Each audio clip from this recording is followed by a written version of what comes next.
आज हमारे लोकप्रिय मुख्यमंत्री मोहन यादव जी की अध्यक्षता में कैबिनेट की बैठक संपन्न हुई है। उसमें कैबिनेट के पूर्व माननीय मुख्यमंत्री जी ने अपने जापान प्रवास के बारे में जानकारी दी है और बहुत ही सफल प्रवास रहा। जापान हमारा ग्लोबल इन्वेस्टर मीट का पार्टनर भी है और उन्होंने जो विशेष रूप से अपनी सहमति प्रदान की है वो है भोपाल और इंदौर के बीच मेट्रो रेल प्रौद्योगिकी, स्मार्ट सिटी समाधान और शहरी विकास प्लानिंग। मध्य प्रदेश में जापानी निवेश को बढ़ावा देने के लिए एक विशेष चैनल स्थापित करने की तैयारी हमारी है। High speed rail corridor, smart transport system पर भी जापान से हम सहयोग लेंगे। जापान की बहुत सारी कंपनियों के साथ माननीय मुख्यमंत्री जी की बैठक हुई है, जिसमें विशेषकर मध्य प्रदेश में जो कपास से कपड़ा, कपड़ा से रेडीमेड, ये जो वैल्यू एडिशन किसानों के लिए है, इसमें जापान भी हमारे साथ जुड़कर और इस कपास के वैल्यू एडिशन में अपना सहयोग प्रदान करेगा। सिस्मैक्स कॉरपोरेशन के साथ उज्जैन मेडिकल डिवाइस पार्क में निवेश व अनुसंधान विकास केंद्र स्थापित करने का भी जापान ने आश्वासन दिया है। ऑटोमोटिव सेक्टर में विस्तार और ईवी मैन्युफैक्चरिंग, आजकल आप जानते हैं कि इलेक्ट्रिक व्हीकल्स की एकदम डिमांड बढ़ी है, तो उसकी मैन्युफैक्चरिंग के लिए भी जापान ने अपनी सहमति प्रदान की है। नई उत्पादन लाइन और R&D कौशल विकास केंद्र, इस सब में जापान ने सहयोग करने का आश्वासन दिया है। विकास एजेंसियों के सहयोग से JETRO, Japan external trade organisation तथा मध्य प्रदेश में एक कार्यालय स्थापित करेंगे, जो कि व्यापार सुविधाओं के लिए एक फ्रेमवर्क तैयार करेंगे। उसी प्रकार जायका, जो कि इस इन्वेस्टमेंट में जापान के साथ मिलकर अन्य राज्यों के साथ एक कॉरिडोर बनाता है, उसमें यह जायका की भी अपनी महत्वपूर्ण भूमिका होगी।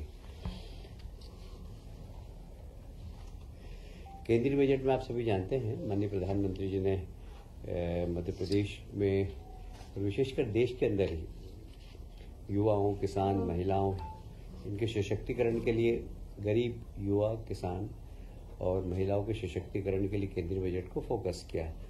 माननीय वित्त मंत्री जी का आभार है कि उन्होंने चारों ही सेक्टर के अंदर काफ़ी अच्छा बजट दिया है और पहले से ही मध्य प्रदेश की सरकार इन चारों ही क्षेत्रों के अंदर काफ़ी अच्छा काम कर रही है। आपको मालूम है, पिछले दिनों देवी अहिल्या जी की जयंती पर हम लोगों ने 300वीं जयंती जो चल रही है उसको हमने महेश्वर में बैठक की थी और महिला सशक्तिकरण के बहुत महत्वपूर्ण निर्णय भी लिए थे। उसी प्रकार विवेकानंद जयंती पर हमने युवाओं के लिए निर्णय लिए। तो हमारा पहले से ही मिशन चल रहा है, पर केंद्र सरकार के सहयोग करने के बाद इस मिशन में और गति आगे होगी। अभी माननीय मुख्यमंत्री जी ने जल कल्याण अभियान चलाया था। मुझे बताते हुए बहुत प्रसन्नता है कि 11 जनवरी से 26 जनवरी तक मुख्यमंत्री जन कल्याण अभियान के दौरान लगभग 30,716 शिविर में कुल 42.96 लाख आवेदन प्राप्त हुए और जिनमें से 41.71 लाख हितग्राहियों को इनके आवेदन स्वीकृत हुए और उनकी समस्याओं का निराकरण किया। सर्वाधिक 9.91 लाख आवेदन आयुष्मान भारत योजना के अंतर्गत प्राप्त हुए, जिसमें से 9.81 लाख मतलब 99% आवेदन स्वीकृत कर दिए गए आयुष्मान भारत के। सर्वाधिक आवेदनों में लगभग 8,64,000 आवेदन चालू खसरा, खतौनी प्रतिलिपियों का प्रदाय, 3.24 लाख आवेदन चालू नक्शा की प्रतिलिपियां और 2.7 लाख आवेदन नो ड्यूज प्रमाण पत्र, 2.2 लाख आवेदन निर्माण श्रमिकों का पंजीयन, क्योंकि आप जानते हैं कि निर्माण श्रमिकों के पंजीयन में राज्य शासन ने इन श्रमिकों के लिए बहुत सारी योजनाओं का लाभ देने की पहले ही घोषणा दी है। तो इससे 2 लाख से ज़्यादा मजदूरों को और जोड़ा गया है। 1.27 लाख आवेदन नक्शा शुद्धिकरण के अंतर्गत स्वीकृत किए गए। जिलेवार अगर हम देखें तो सर्वाधिक जो आवेदन भोपाल में आए 2.40 लाख, छिंदवाड़ा में 2.18 लाख, उज्जैन में 2.13 लाख, इंदौर में 1.20 लाख, मुरैना में 1.19 लाख आवेदन प्राप्त हुए थे, जिनका कि निराकरण हुआ है। आप सभी जानते हैं आज नर्मदा जयंती है। मैं भी आज सुबह गया था और सारे देश भर में बहुत शान से नर्मदा जी जयंती मन रही है। और विशेषकर नर्मदा हमारे प्रदेश की जीवनदायिनी है। नर्मदा के माध्यम से हमारा जो सिंचाई का रकबा, हमने अधिकतम पानी का उपयोग करके लगभग 40 लाख हेक्टर बढ़ाया है। 40 लाख हेक्टर बढ़ाने का हमारी मतलब प्लानिंग एरिया के अंदर।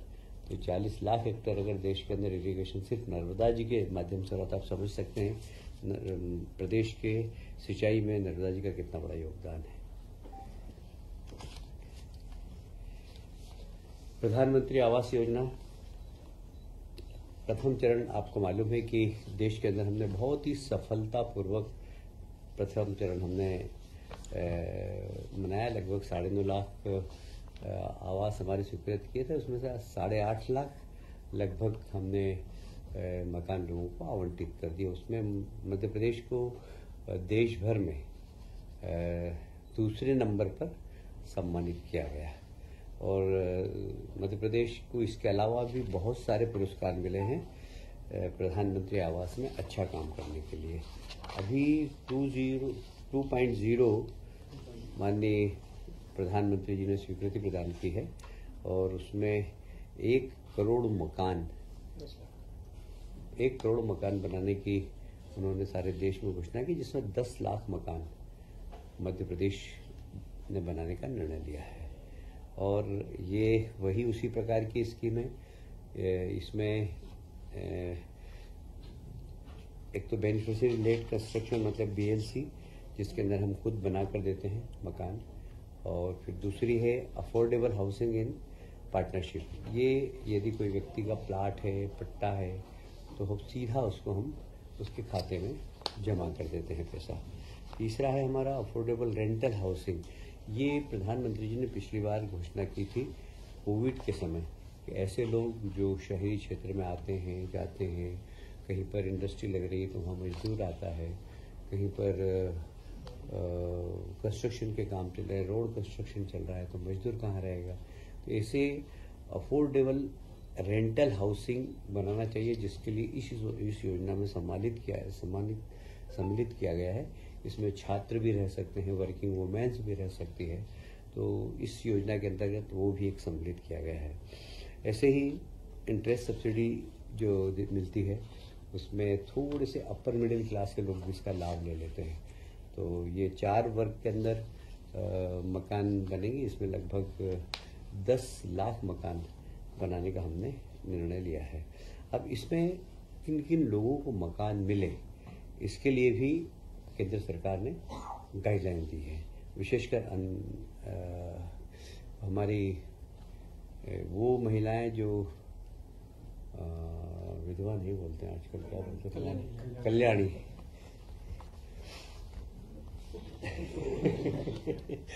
कल्याणी सिंगल वुमेन्स, जो सिंगल वुमेन्स होती है वो, दिव्यांग, वरिष्ठ नागरिक, हमारे ट्रांसजेंडर को भी इस बार सम्मिलित किया गया है। अनुसूचित जाति जनजाति को तो पहले से ही सम्मिलित हैं। हमारे अल्पसंख्यक भाई, समाज के अन्य कमजोर वर्ग के लोग, जैसे सफाई कर्मी हो गए आपके, हमारे जो PM स्वनिधि के पटरी पे काम करने, व्यापार करने वाले लोग, इनको प्राथमिकता से देना, मतलब स्ट्रीट वेंडर, हमारी प्रधानमंत्री विश्वकर्मा योजना के लाभान्वित लोग जितने भी हैं उनको भी इस योजना में सम्मिलित किया गया है।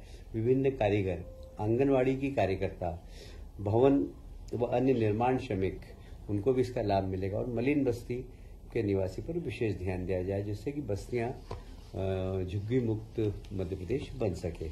ये गाइडलाइन केंद्र सरकार ने हमें दी है।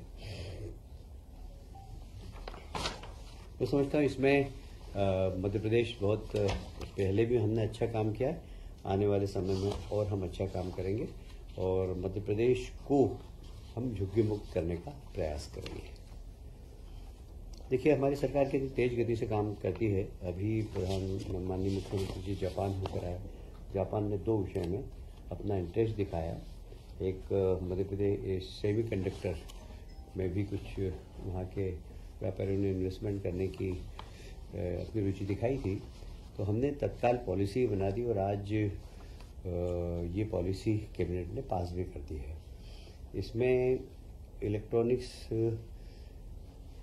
ये पॉलिसी निश्चित रूप से एक आम लोगों के लिए नहीं होती, पर किसी भी प्रदेश को इन्वेस्टमेंट लाना हो बड़ा और विशेष वर्ग का, तो उसके लिए पॉलिसी का निर्माण तो करना ही होता है। तो हमने अन्य राज्यों की पॉलिसी को भी देखा है और उसमें फिर मध्य प्रदेश कैसे ज़्यादा लोगों को अट्रैक्ट कर सके, और इसके लिए हमने एक पॉलिसी बनाई है। और इसमें ऐसा लगता है हमें कि आने वाले वर्षों में इसमें लगभग 1000-2000 करोड़ का इन्वेस्टमेंट आ सकता है।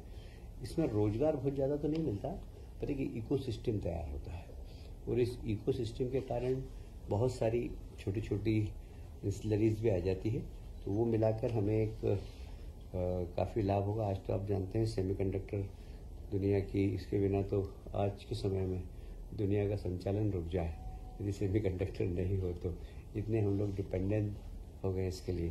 तो इसकी पॉलिसी आज हमने बनाई, बड़ी अच्छी पॉलिसी है और हमें विश्वास है कि इसमें मध्य प्रदेश में इन्वेस्टमेंट आएगा। ड्रोन हमारी, आप समझते हैं कि ड्रोन में भी जापान ने इतना इंटरेस्ट दिखाया था, हमने ड्रोन पॉलिसी बनाई है और आजकल तो ड्रोन ऐसा हो गया कि समाज के हर हिस्से से जुड़ गया है। अभी हम प्रयागराज होकर आए, चारों तरफ ड्रोन हवा में उड़ रहे थे। आज लॉ एंड ऑर्डर का विषय हो, मास कंट्रोल का हो, मास मोबिलाइजेशन का हो, मतलब ड्रोन तो बहुत अति आवश्यक हो गया। और विशेषकर हमारे यहाँ तो एग्रीकल्चर वाला प्रदेश है और एग्रीकल्चर वाले प्रदेश में यूरिया जब छिड़की जाती है तो कई बार किसान उसमें बहुत प्रभावित होता है। तो ये ड्रोन से किसान का स्वास्थ्य भी ठीक रहेगा और बराबर यूरिया छिड़काव में आएगा, क्योंकि जब मैन्युअल होता है तो कहीं ज़्यादा छिड़क जाता है, कि कम छिड़कता है, पर जब ड्रोन के माध्यम से छिड़का जाएगा तो इसकी एक पॉलिसी बनी है। उसमें हम drone school of excellence, drone का इंफ्रास्ट्रक्चर, परिचालन के इसके लिए समर्थन, इसमें मार्केटिंग के लिए सपोर्ट, R&D, पेटेंट करना, जो अगर कोई R&D करता है तो उसको पेटेंट करने के लिए सब्सिडी देना, राज्य सरकार उसको सब्सिडी देगी। ड्रोन कौशल पारिस्थितिक तंत्र, ये सब लगभग ऐसा लगता है इसमें कि, क्योंकि ड्रोन की इंडस्ट्री में बहुत ज़्यादा पैसा लगता नहीं है, 30-40 करोड़ में ड्रोन की फैक्ट्री लग जाती है, पर हम इसमें इसको अट्रैक्शन, हमारी जो नीति बनी है, इससे ज़्यादा से ज़्यादा लोग यहाँ पर ड्रोन पे R&D भी करें, पेटेंट कराएं और ड्रोन को हम कैसे एक्सपोर्ट कर सकते हैं ऐसा वातावरण बनाएं और इसको एजुकेशन में भी कहीं इंजीनियरिंग कॉलेज में इसको सम्मिलित करें। ड्रोन का एक अच्छा हमारे लिए मध्य प्रदेश में IIT ने पूरा की पूरा एक बैचलर और मास्टर डिग्री देने का काम किया है, वो हमारे लिए काफ़ी सपोर्ट में हमारे काम करेंगे। मुझे लगता है कि मध्य प्रदेश ड्रोन संवर्धन नीति के माध्यम से हम नए अवसरों को भी तलाश करेंगे, नए युवाओं को काम का मौका भी देंगे और मध्य प्रदेश के विकास में यह नीति बहुत महत्वपूर्ण होगी। आप सभी जानते हैं कि हुकमचंद मिल इंदौर का एक बहुत बड़ा इशू था और माननीय मुख्यमंत्री जी ने आते ही मुख्यमंत्री बनने के बाद उसको सॉल्व किया और इससे लगभग मुझे लगता है कि 6000 परिवार, मतलब 20-25 हज़ार लोगों को सीधा लाभ मिला है और उसमें उसके लगभग 17.52 हेक्टेयर ज़मीन थी। काफ़ी हाई कोर्ट ने एक मीडिएटर बनाकर उस सेल करने की कोशिश की, पर हुआ नहीं। पर हाउसिंग बोर्ड ने उसकी जितनी भी देनदारियां थी, लगभग 450 करोड़ की थी, वो देनदारियां दे दी और मजदूरों को पैसा भी दे दिया। अब उस ज़मीन का हम उपयोग कर रहे हैं। हम उसको अच्छा कंस्ट्रक्शन करने वाले हैं, वर्ल्ड क्लास कंस्ट्रक्शन करने वाले हैं। इंदौर का एक प्राइम प्लेस बने कंस्ट्रक्शन के क्षेत्र में इसी इंटरनेशनल आर्किटेक्ट को लाकर उसको बनाने का काम करेंगे। आज कैबिनेट ने में जो स्वीकृति के लिए आया वो इसलिए कि नगर निगम की जमीन है। नगर निगम ने हुक्मचंद मिल को दी थी, तो हम नगर निगम से हाउसिंग बोर्ड को इसको अंतरण कर रहे हैं। और चूंकि नगर निगम जब भी कोई किसी को जमीन देता है तो उनके कुछ नियम है, पैसे। तो मध्य प्रदेश हाउसिंग बोर्ड को नगर निगम हस्तांतरण करेगी और एक त्रिपक्षीय हमारा MOU होगा। और उसमें पहला जो हिस्सा लाभ का वो हाउसिंग बोर्ड रखेगा जो 450 करोड़, दूसरा हिस्सा जो कंस्ट्रक्शन में लगेगा वो, और तीसरा हिस्सा जो बचत का होगा वो हाउसिंग बोर्ड और नगर निगम दोनों आधा आधा करेगा। ये लगभग ऐसा लगता है कि इसमें 3,500-4 हजार करोड़ से ऊपर का इन्वेस्टमेंट होगा। 10,000 से ज़्यादा रोजगार मिलेंगे और सरकार को इसमें GST लगभग 400 करोड़ का मिलेगा। तो एक बहुत महत्वपूर्ण हिस्सा है ये। और सभी होगा उसमें, कमर्शियल भी होगा, रेजिडेंशियल भी होगा और काफ़ी मतलब एक आधुनिक स्थान बनेगा। टाउनशिप भी होगी, वो कमर्शियल एरिया भी बनेगा। और हम ग्रीनरी का विशेष ध्यान रखेंगे क्योंकि शहर के बीच में ऐसा नहीं कि सीमेंट का जंगल बना दे लाभ के लिए। लाभ भले ही कम हो किंतु हम ग्रीनरी वहाँ पर कायम रखेंगे। ये हमारी दूसरा फेज का जमीन का मामला दूसरा फेज है। पहले फेज में तो जो देनदारी थी वो निपटा दी थी। हाँ, दे दी। तो जितना पैसा था उनका जो सब दे चुके हैं, वो दे चुके थे। अब ये दूसरा फेज है, इसमें जमीन का मामला भी सॉर्ट आउट होगा। एक और विषय रह गया था, मध्य प्रदेश पशु चिकित्सा विज्ञान महाविद्यालय जो हमारा जबलपुर, महोर, रीवा में संचालित होता है। इसमें पहले स्टाइफंड लगभग 7,600 रुपये था, अब इसको बढ़ाकर 10,000 रुपये किया जा रहा है।